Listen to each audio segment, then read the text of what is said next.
Hello students. तो आज की इस वीडियो में हम सीखने वाले हैं प्रकाश के अपवर्तन के बारे में। ठीक है, पिछले लेक्चर में हमने प्रकाश का परावर्तन को हमने ख़त्म कर लिया है। आज के चैप्टर में आज के इस लेक्चर में हम अगला चैप्टर स्टार्ट कर रहे हैं जिसका नाम है प्रकाश का अपवर्तन। ठीक है सबसे पहले अपवर्तन को समझते हैं कि प्रकाश का अपवर्तन होता क्या है।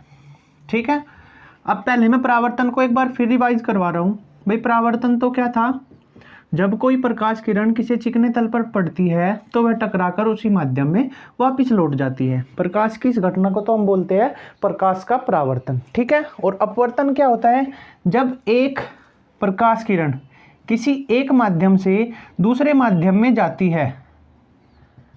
जैसे कि ये कोई कांच का टुकड़ा है, इधर मान लीजिए वायु है पहला माध्यम और ये कोई दूसरा माध्यम है। ठीक है, इसे मैं माध्यम 1 कह लेता हूँ और माध्यम 2 कह लेता हूँ। पहले इसे ये माध्यम 1 है और ये माध्यम 2 है। जब कोई प्रकाश किरण एक माध्यम से दूसरे माध्यम में जाती है तो वह अपने मार्ग से विचलित हो जाती है। ठीक है, तो वह क्या होती है, अपने मार्ग से विचलित हो जाती है। प्रकाश की इस घटना को हम बोलते हैं प्रकाश का अपवर्तन। जब कोई प्रकाश किरण किसी एक माध्यम से दूसरे माध्यम में जाती है तो वह अपने मार्ग से विचलित हो जाती है। प्रकाश की इस घटना को प्रकाश का अपवर्तन कहते हैं। ठीक है, अब जैसे ये कोई किरण आ रही थी, ये बिल्कुल सीधी जानी चाहिए लेकिन ये ऐसे ना जाके या तो ऐसे जाएगी। ठीक है, और दूसरा केस ये बनता है कि भाई ये कोई किरण ऐसे आ रही है और ऐसे जानी चाहिए थी, ऐसे ना जाकर ये इस तरफ चली गई। ठीक है, ये बिल्कुल सीधी नहीं जाएगी। जब कोई प्रकाश किरण एक माध्यम से दूसरे माध्यम में प्रवेश करती है तो वह अपने मार्ग से विचलित हो जाती है। ऐसे नहीं जाकर ऐसी गई, सीधे ना जाकर कैसे हो गई, दूर की ओर चली गई।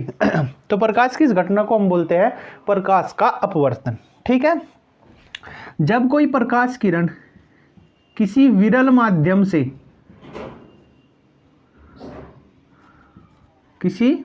माध्यम से सघन माध्यम में प्रवेश करती है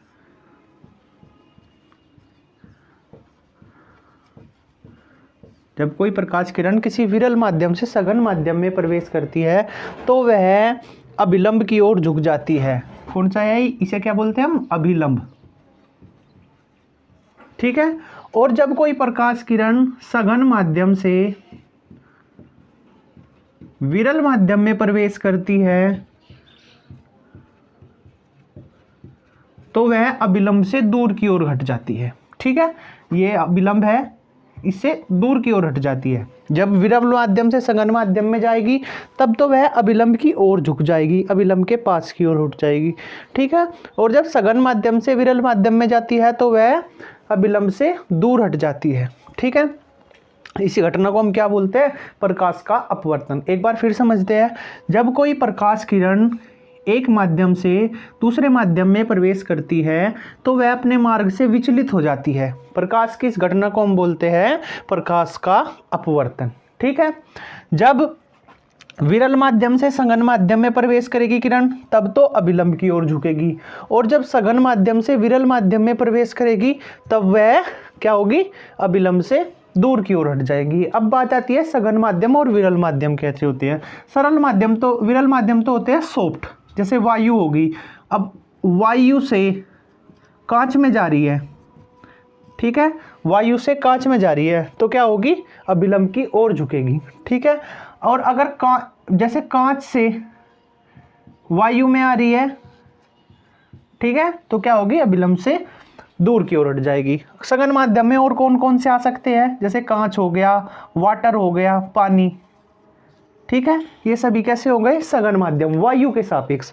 अगर कांच की और पानी की बात करूं तो फिर ये विरल हो जाएगा और ये सघन हो जाएगा। ठीक है, वायु कैसा माध्यम है, विरल माध्यम, और कांच और पानी वायु के सापेक्ष कैसे है, सघन माध्यम है। ठीक है, आगे चलते हैं, पढ़ते हैं अपवर्तन के नियम।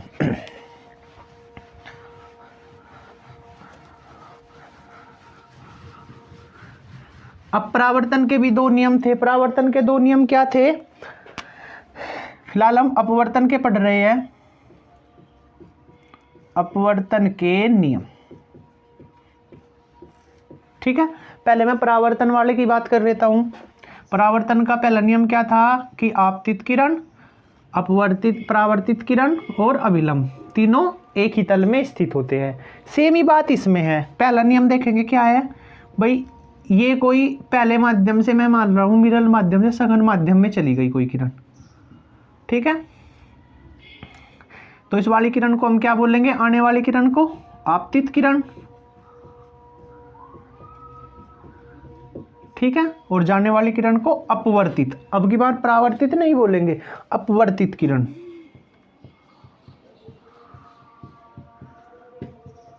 ठीक है। यह विलंब हो गया, ठीक है। अभिलंब और आपतित किरण के बीच जो कोण है उसे हम बोलेंगे आपतन कोण, आई से प्रदर्शित करेंगे, ठीक है।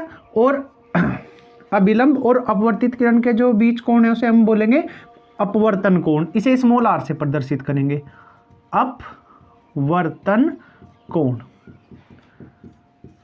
ठीक है। तो पहला नियम तो क्या है, आपतित किरण, अपवर्तित किरण और अभिलंब तीनों कागज के एक ही तल में स्थित होते हैं। कौन से बिंदु पर, आपतन बिंदु पर। इस बिंदु को हम क्या बोलेंगे, आपतन बिंदु, ठीक है।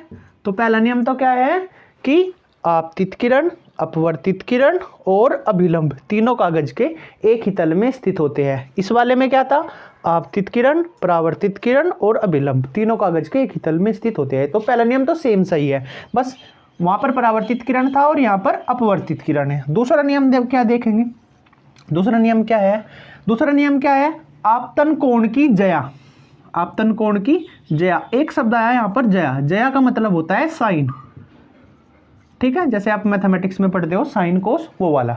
तो आपतन कोण की जया, आपतन कोण की जया कितना होगा, साइन आई, और अपवर्तन कोण की जया यानी कि साइन आर। आपतन कोण की जया और अपवर्तन कोण की जया का अनुपात एक नियतांक होता है। क्या होता है, नियतांक होता है, नियत हो रहती है इसकी वैल्यू, ठीक है। इस नियम को हम स्नेल का नियम भी बोलते हैं, स्नेल का नियम, ठीक है। एग्जाम में कैसा पूछा जाता है, क्या देता है, स्नेल का नियम, स्नेल के नियम बताइए, ठीक है। 1 नंबर का या 2 नंबर का क्वेश्चन पूछ लेगा, तो आपको कुछ भी नहीं करना है, बस इसकी परिभाषा और ये फॉर्मूला लिखना है। परिभाषा क्या हुई, आपतन कोण की जया, अपवर्तन कोण की जया का अनुपात, अनुपात का मतलब इनके ये क्या है, बटे में लिखी हुई है, आपतन कोण की जया और अपवर्तन कोण की जया का अनुपात एक नियतांक होता है। इस नियम को स्नेल का नियम भी कहते हैं। कोई दिक्कत, ठीक है, आगे चलते हैं। अब हम पढ़ते हैं कुछ अपवर्तनांक के बारे में, ठीक है। अपवर्तनांक के बारे में पढ़ते हैं। अपवर्तनांक क्या होता है,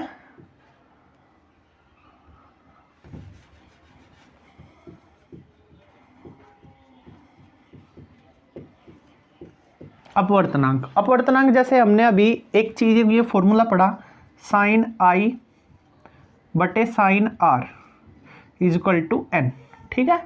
इस एन को ही हम बोलते हैं अपवर्तनांक, ठीक है। इस नियतांक को ही हम क्या बोलते हैं, अपवर्तनांक बोलते हैं, ठीक है।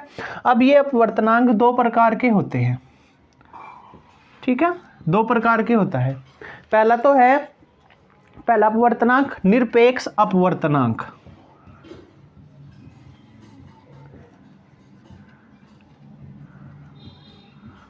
ठीक है, और दूसरा होता है सापेक्ष अपवर्तनांक,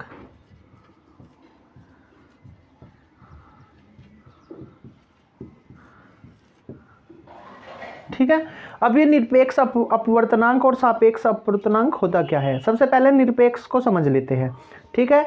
यदि जो हमारी प्रकाश की जो किरण है, हमारी जो प्रकाश की किरण है वो वायु से, कहाँ से, वायु से, पहला माध्यम कौन सा हो, वायु हो, किसी अन्य माध्यम में प्रवेश करता है, ठीक है। ये ऊपरले वाला माध्यम वायु है और ये कोई अदर है, ठीक है। तो इस जो आपतन कोण की जया यानी कि साइन आई और अपवर्तन कोण की जया का जो अनुपात होता है उसे हम बोलते हैं निरपेक्ष अपवर्तनांक,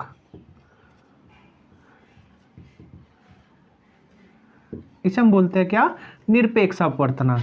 ठीक है, सापेक्ष अपवर्तनांक जब किसी दूसरे माध्यम के सापेक्ष, ठीक है, हम बोलेंगे कि भाई जैसे वायु से कांच में जा रही है, ठीक है, तो जैसे पहला माध्यम ले लिया मैंने वायु, एयर, ठीक है, और दूसरा मैंने ले लिया चलो वाटर ले लिया, पानी, ठीक है,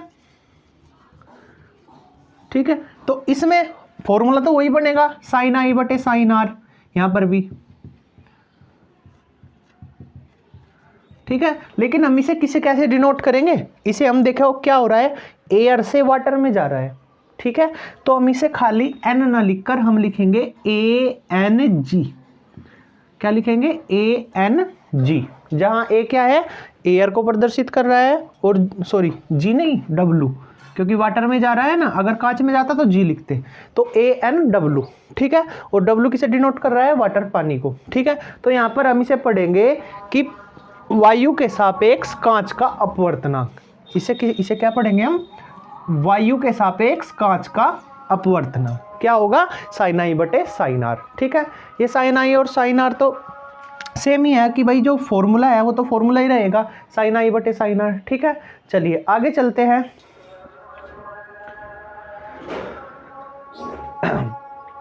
आगे चलते हैं और पढ़ते हैं कि अपवर्तनांक और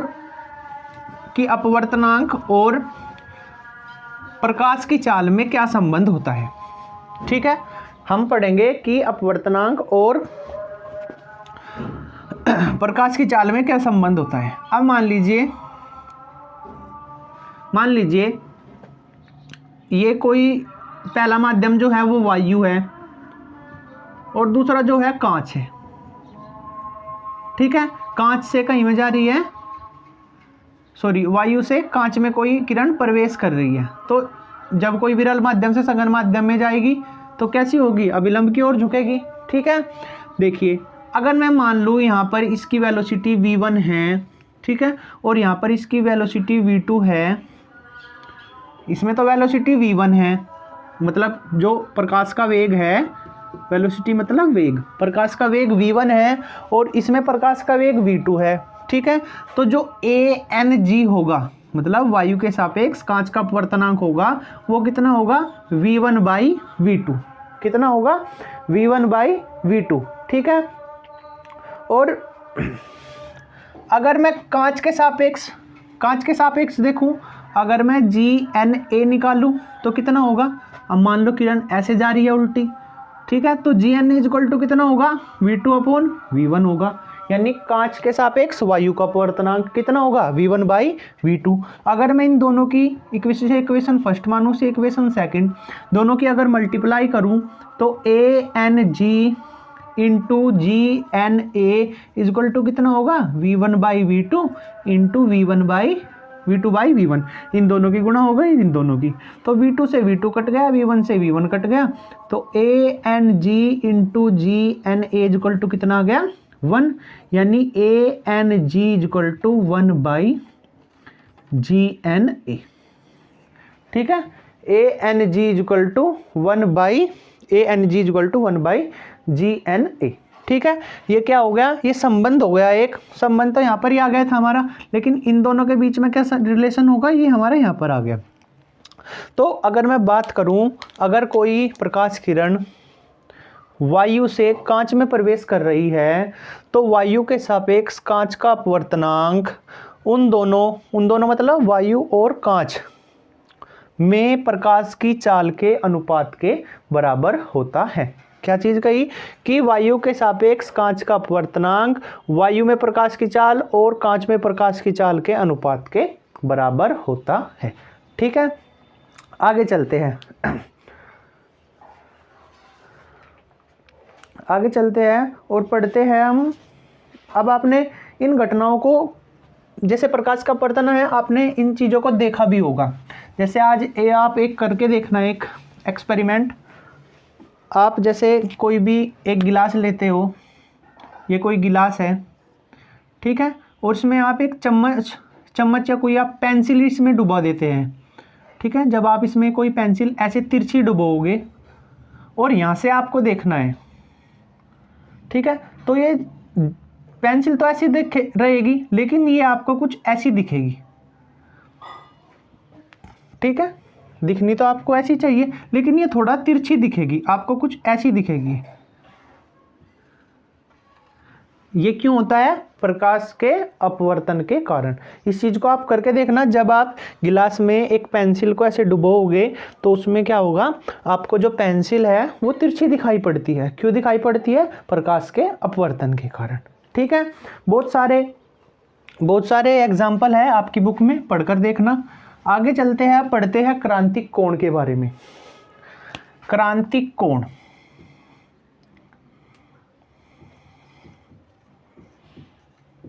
ये भी इंपॉर्टेंट है, ये भी पेपर में पूछा जाता है। क्रांतिक कोण होता क्या है भाई? मान लीजिए कोई प्रकाश किरण सघन माध्यम से विरल माध्यम में जा रही है।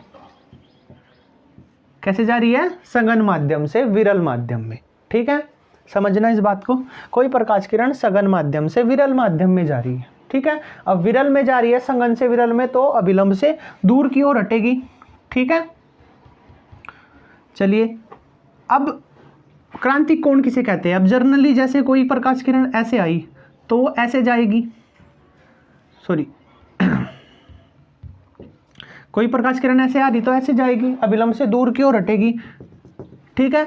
अगर मैं आपतन कोण का मान बढ़ाता चला जाऊं, भाई ये आपतन कोण है और ये अपवर्तन कोण है, ठीक है। अगर मैं आपतन कोण का मान बढ़ाता चला जाऊं तो ये किरण भी और ऐसे ऐसे ऊपर की ओर चलती चली जाएगी, ठीक है। और एक स्थिति ऐसी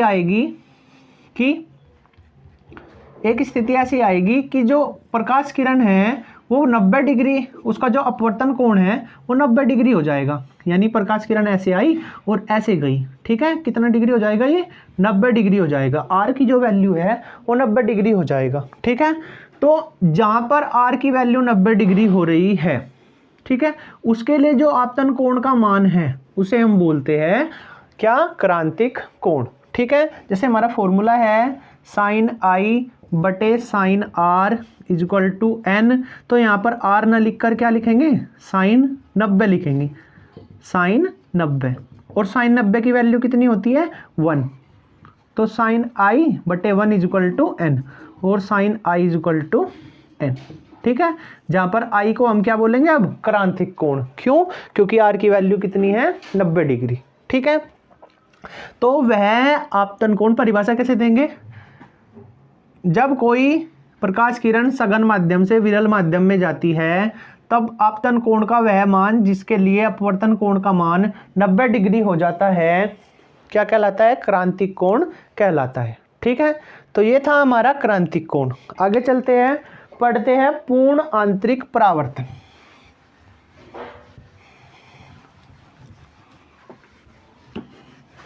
पूर्ण आंतरिक परावर्तन,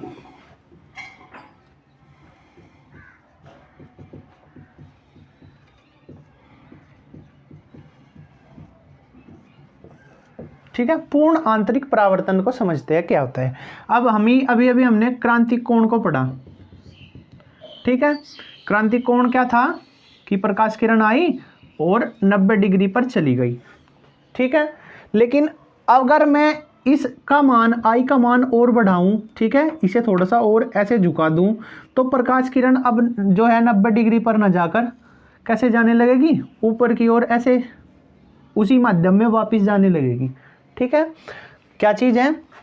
जब पर कोई प्रकाश किरण, जब किसी आपतन कोण का मान क्रांतिक कोण से ज़्यादा किया जाता है या क्रांतिक कोण का मान और बढ़ाया जाता है, तब प्रकाश किरण क्या अपवर्तित न होकर उसी माध्यम में, जैसे वायु है, वायु से जा रही है या कांच से जा रही है, तो उसी माध्यम में क्या हो जाती है? वायु से तो जाएगी नहीं क्योंकि विरल है, सघन से जानी है, ठीक है। तो जैसे कोई किरण आई तो उसी माध्यम में क्या हो जाती है? परावर्तित हो जाती है।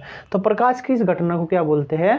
पूर्ण आंतरिक परावर्तन। फिर समझेंगे क्या है भाई। क्रांतिक कोण क्या था? आई की क्रांतिक कोण वह कोण है जिसके लिए आपतन कोण का वह मान है जिसके लिए अपवर्तन कोण का मान कितना हो?